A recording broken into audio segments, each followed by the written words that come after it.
Good morning everyone, and welcome to another video.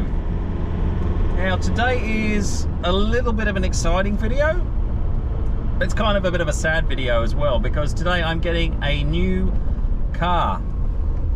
But that also means I am saying goodbye to an old friend, which is this Nissan Navara, the Beast, which I've had for, what is it now, 8 or 9 years?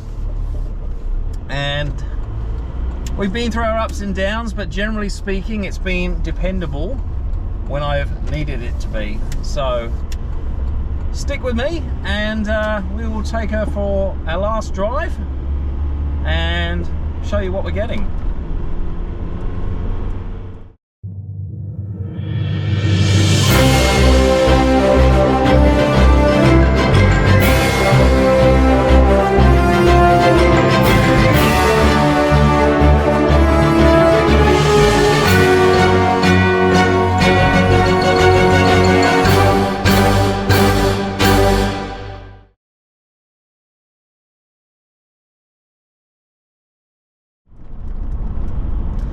So, as we head off to McDonald's for our last drive-through coffee, and maybe something else, my history with cars, well, I actually had my license quite some time before I had my first car, because I was in the military, and it just didn't really serve a purpose gathering dust at the base if I was away.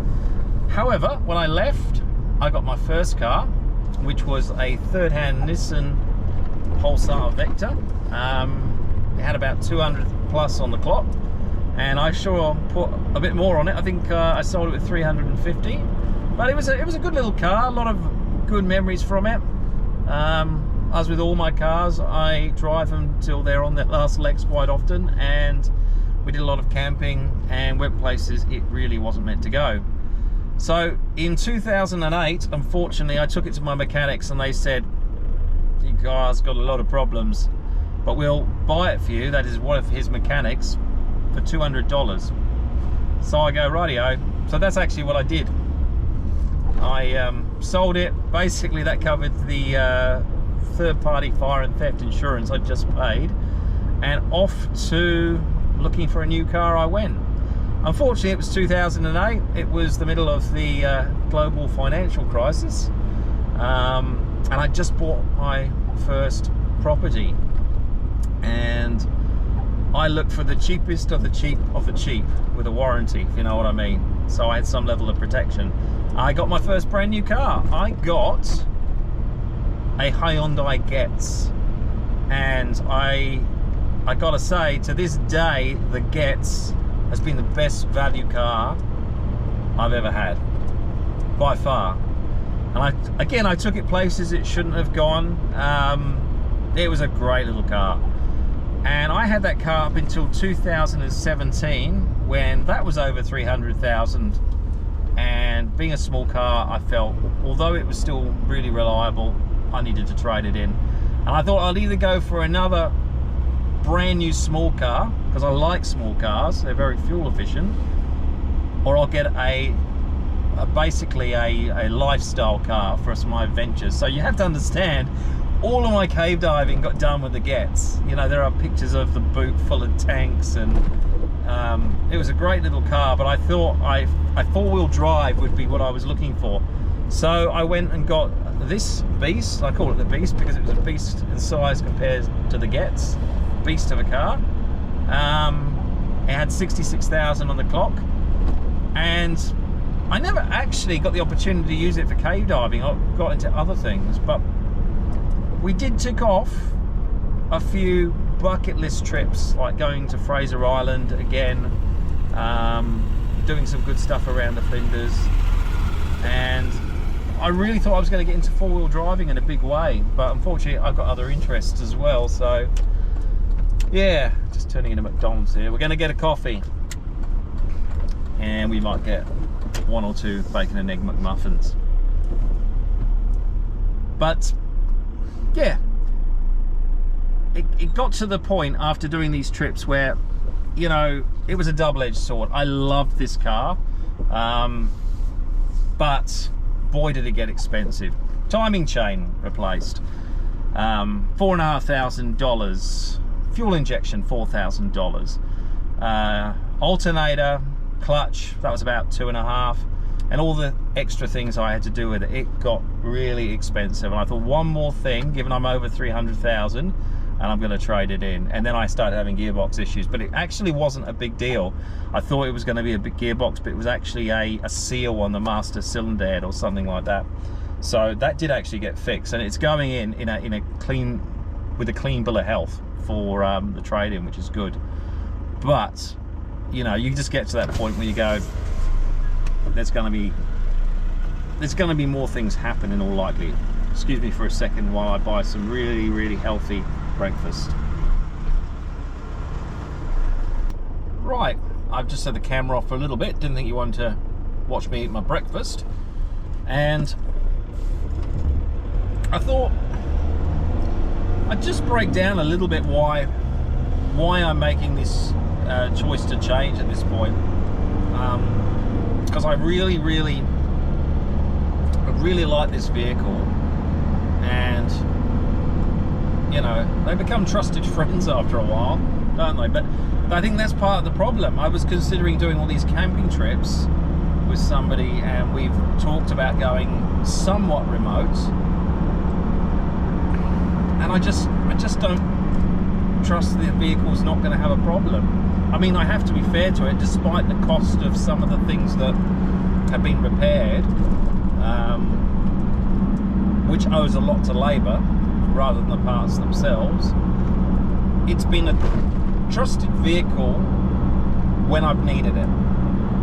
So when I've been more remote, it's been there. If I had a problem, it saw me back to where I needed to go. And you know, on that basis, you know, you develop a real affection for the car. However, it doesn't make economic sense anymore to continue with it, because I don't trust it in that way that I should, because I'm not taking it out to do what it should, which is four-wheel driving. It's become like my daily driver, but it's an expensive daily driver. So, I mean, that brings us to the next question. What am I getting? Well, I'm not going to tell you just yet. There's going to be a little bit of a reveal. Except I will say that I'm going back to small cars. Always liked small cars, and you know, yes, there is a convenience of having all the extra space when you've got, you know, sporting interests that really benefit from it. But as someone who also appreciates things like hiking and minimalist traveling, you can do that with a small car. No problem at all. And in fact, it's almost fun doing it. You know, how little can you take? I mean, you still want to take some bare basics. It's definitely one up on taking my motorcycle, for example, on a tour, or a push bike. But you still have to be a little bit selective, particularly if there's a couple of you doing it. And I'm going to look forward to doing that again. So stay tuned for the big reveal of the new car. Just giving you a little clue what we might be getting.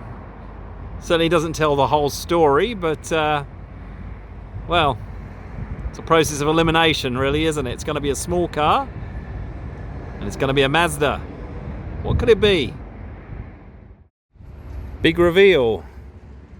I'm getting a Mazda CX-3. How nice is that?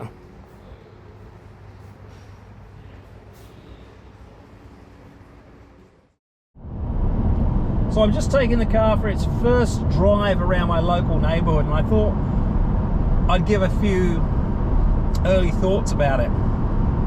The first thing is it's lovely to drive, very easy car to drive. The second thing, well, there is a little bit of tech on this car. There certainly wasn't a Navara, but it's light on tech compared to a lot of other cars, and that was appealing to me. In fact, one of the reasons I decided on this car as opposed to anything that Hyundai had to offer was that the display on the CX-3 is somewhat similar to, in fact I think it's the same as the Mazda 2, and it hasn't been updated in quite a while. It's much easier on the eye. It's your more traditional kind of backlit LCD displays. Now the same cannot be said for Hyundai's cars, the same cannot be said for the Mazda 3.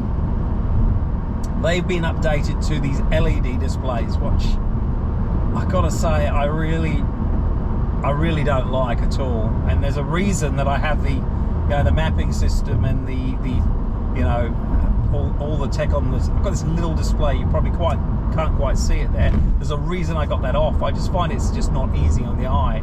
So I'll take backlit displays and LCD every time, and this car had it. It does have this rather novel heads-up display, which has the speed limit and the speed I'm traveling right in front of me, as if it's on the windshield. So that's fairly easy to maintain. But yeah, it's still quite light on tech, and that was a huge selling point for me. So other than that, what else did it have to offer? Certainly not boot space, but you know, it's going to be sufficient for my needs. And when I get the roof rack on, obviously there's the ease of putting the windsurfer on, now a lot lower than on the Navara, but I could just as easily put on a luggage box on the top instead, and that will help in that department. Also, I'm going to get a tow bar. I did get a tint put on, and I'm considering putting on all-terrain tyres, but only when we start going off onto some of the graded dirt tracks, which is something I've planned. And that's a good reason that I got the CX-3 rather than the Mazda 3 as well, just a little bit higher up. So other than that, it should be able to do 99% of what I did in the Navara most of the time, and it's going to be a lot cheaper as a daily driver. So down the track, maybe I'll do another video on the car, but for the moment that's it. I'm just enjoying driving my new car, and yeah, very comfortable, very quiet, and a lot of fun. I'm pretty happy.